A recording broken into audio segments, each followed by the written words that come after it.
Mtazamaji mpendwa wa Kivu Morning Post TV, karibu kufuata kipindi chako cha habari yaliyojiri ndani ya wiki ambayo imepita ndani ya mji wa Goma. Katika kipindi hiki tuongelea habari mbili. Ya kwanza ni uzinduzi wa parking ya Masisi huko eneo za Keshero. Hatimaye parking hiyo imezinduliwa na wakuu viongozi wa F23 kwa niaba ya mwaka mmoja tangu Bahati Musanga Erasto aliweza kushimikwa kama liwali la Kivu Kaskazini. Wakuu viongozi ikiwemo coordinator Corneille Nangaa walijielekeza mahali hapo na wakazindua rasmi parking hiyo. Lakini pia kulitokea tukio mbaya hapa mjini Goma wiki hii. Ni kisa ya moto ambayo iliweza kutokea ndani ya kata la Kasika, huku watoto 4 wa familia moja waliweza kuteketea. Ni nini chanzo cha ajali hii? Mtafahamu ndani ya kipindi hiki. Mpendwa mtazamaji, karibu.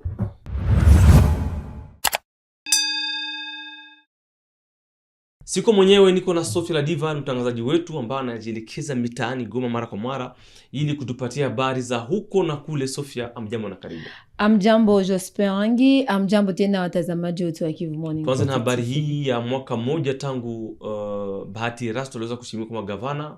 Na kwa kupitia masherehe mbalimbali ambazo ziliweza kuendeshwa hiyo siku ya 5 tarehe 6 mjini Goma, wakuu viongozi walijielekeza kuangalia mashantie mbalimbali za mabarabara, mifereji, collecteur d'eau. Lakini hiyo parking ya Masisi ilikuwa ni besoin kwa wakaaji wa Goma, kwa sababu kulikuwa embouteillage pale kwa barabara ya katikati ya Ndosho na Keshero, na tayari kazi zimeonekana zimeendeshwa vizuri. Unaweza kutueleza watu wakaaji wa Goma walipokea hili namna gani, na kazi imefikia hatua gani na ilikuwaje? Ndio, kwa kuona gisi tunaendelea kwa kuishi ndani ya mji wa Goma, na maendeleo kabisa inaendelea kuonekana. Kuangalia gisi wakubwa wa F23 wameeneza mwaka mmoja na kazi fulani wakazi wanasikia kuwa huru kabisa kuona zinaendelea kwa haraka sana. Zaidi kazi ya majenzi ya parking ya Masisi sana batu yote ya Goma banayua fasile. Depuis zamani ulikuwa nasikia parking ya Masisi. Donc ni fasi kwenye kila mtu anendaka fanyia koma activite za mingi surtout wa voyageurs. Na façon ko balikuwa milie balikuwa mo balikuwa expose ko bitu ya mingi. Initiative seli kamatiwa ya kubajengea parking pale ilikuwa ya mzuri sana. Na Goma watu wanazoea kusema no, wanakamataka maprojet azitaisha, wanakamata maprojet zinaisha katikati. Lakini leo kwa kusherekea mwaka moja chini ya uongozi wa S23 ndani ya mji wa Goma, hiyo parking banafanya inauguration kwayo parce que imeonekana imefika deja kumwisho. Kwa sababu kazi wakati zilianza ba motar mingi parce que ni axe ya ba motar be banafanya traffic muruti ya Masisi Walikale na wengine hadi Kichanga voilà. Sasa walikuwa wanakuwa na kujuta sana, wanajiuliza eske kabisa hii taisha na tutatoka hapa kwenye kuna kwa riske za mingi parce que wanakuwa kubarabara. Ndio alors leo ilionekana kitu ya furaha sana, kwa sababu wakubwa wamefika pale na wamefungua kabisa deja ba motar batanza kujiklase gisi biko selo ma secteur, parce que uko wale wa axe Masisi wanakuwa ku secteur yabo, Nyabiondo secteur yabo, Nyamitaba, Kichanga. Voilà. Kila mtu anakuwa nafasi yake. Ça veut dire ukafika leo Goma unaenda ku parking ya Masisi utoliza facilement ba motar ya kuenda Nyamitaba ni wapi, wanakonesha njoo pale. No naenda na ni kitu ya mzuri, iliafurahisha kabisa wakaji wote. Tunachunga tuone watu wa pikipiki, madereva wameanza sasa kazi vizuri hapo, kwa sababu leo wamezindua, lakini hatujui kama siku gani wataanza kufanya deja kazi. Tukumbushe kuwa kwa occasion ya anniversaire kuko projet 3 kubwa mjini Goma ambazo waliweza kuzitembelea. Ni miundombinu ama infrastructure. Kulikuwa ile ya collecteur d'eau ya kushusha maji mengi ambayo yanatoka ndani ya territoire ya Nyiragongo kushuka Goma, collecteur d'eau ya kurompo Ruchuru mpaka BDGL. Kulikuwa pia hiyo parking ambayo tumeongelea, lakini pia kuko kazi za huko Vision 2020 na kutengeneza ile collecteur d'eau na ukarabataji wa mabarabara, kutengeneza kulikuwa kusharibika hapa mjini Goma. Tufuate basi kama bilipitikana namna gani huko ambako Corneille Nangaa alikuwa yeye mwenyewe, Bertrand Bisimwa, Gouverneur Bahati Musanga, vice wake Willy Manzi na wengine wakuu viongozi kadhaa wa AFC M23.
Turudie sasa, tunatoka naenda.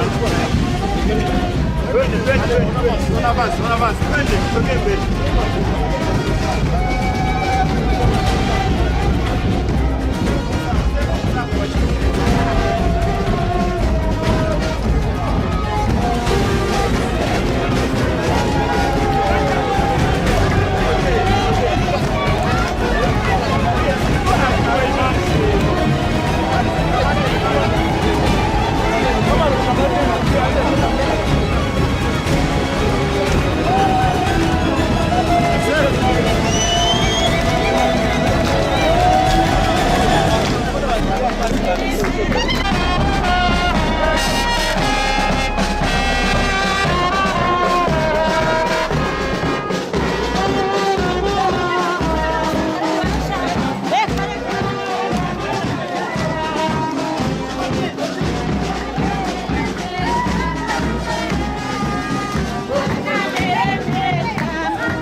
Cette ville, vous êtes béni, hein, mon cher.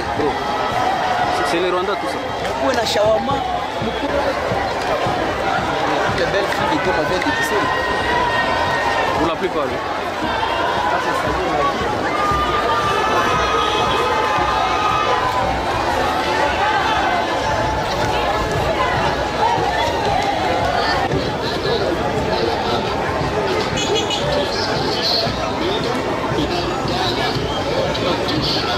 Thank you.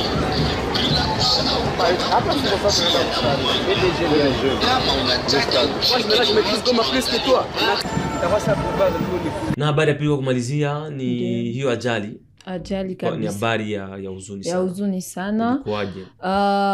Ni kitu yenye inatupatia tena sisi wote roho ya huruma sana na kuwaza mingi, kwa sababu kupoteza watoto 4 kwa ghafla ni shida sana kwa hiyo jamaa. Na ilikuwa usiku, mama alijiandaa magharibi a partir ya 19h, akapiga chakula, akachia watoto chakula wakakula, akamaliza, akazima moto. Akaenda kwenye kanisa, watu wanazoea Goma tunaita ma chambre de prière. Akaenda ku chambre de prière, anaenda omba, akaacha watoto munyumba vile vile wakawa washamaliza kula. Na balikuwa balishalala. Baba hakuwepo, wamesha kuachana na mama. Baba anakuwa ngambo yake na mama vile vile alibaki na watoto.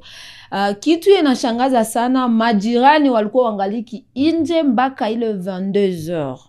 Sasa wanaingia kusema tu walale. 22h30 minutes moto karipuka ya mingi sana. Tena ikatokea juste mwa ile mulango kwenye watoto walikuwa.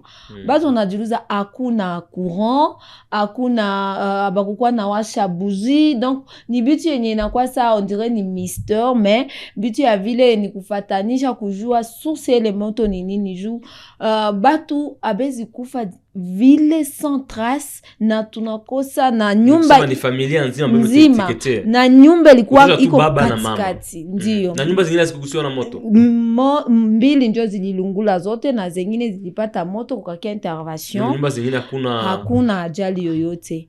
Ni kupoteza tu vitu ile usiku, wale wakia kusaidia wanaiba, lakini kitu kuharibika sana sana haikuonekana. Viongozi walisema nini? Ongozi walisema wanafuatilia kujua chanzo kwanza ni nini, na kuangalia kwa haraka kufanya maziko ya watoto na kuongea na jamii, kwa sababu ilionekana baba angelikuwa saa zingine moto angeripuka sana vile, angeangalia namna gani atatosha watoto na kuongelesha jamaa, kuonesha namna gani wataweza kufanya hata kama wamepoteza, lakini kurapele aussi ma responsabilité za wazazi. Tunatoa mkono wa pole kwa jamaa iliyokumbwa na msiba huo. Mfuate hapa basi ushahidi wa kiongozi wa kitongoji hapo. Unaweza kutueleza ni kipi kiliweza kutokea? Ilikuwa jana ilikuwa mardi le 3 février 2026 à 22h. Tulikuwa alerte par le chef na population ke nyumba zinalungula mwavini Kabega numero 29. Tulikuwa obligé kuita chef de quartier akatusaidia na akaita protection civile ilikuya. Malheureusement tulikosa njia kwenye magari itafika, mais hatutakosa remercier la jeunesse ya quartier Kasika, balifunire effort sana juu mwe ile parcelle moya iishe, juu bila vile kama sasa tunasabia plus de 20 à 30 parcelles zingekuwa incendiées. Mais grâce à effort ya jeunesse na grâce à effort ya protection civile ilikuwa kasaidiana na ile jeunesse bakaweza kuzimisha ile moto. Malheureusement sasa habari mbaya tulipata perte za vizi mene usiku ya jana. Wana journalist tulipotelewa na ba musika, donc tulikuwa 4 personnes ndio walikufa jana.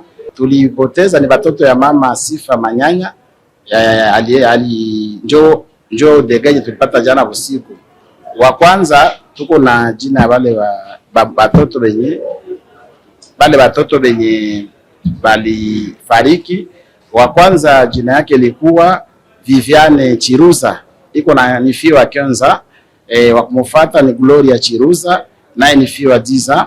Mwingine ni Narcisse Chiruza 7 na Delicie Chiruza 4 ni garçon.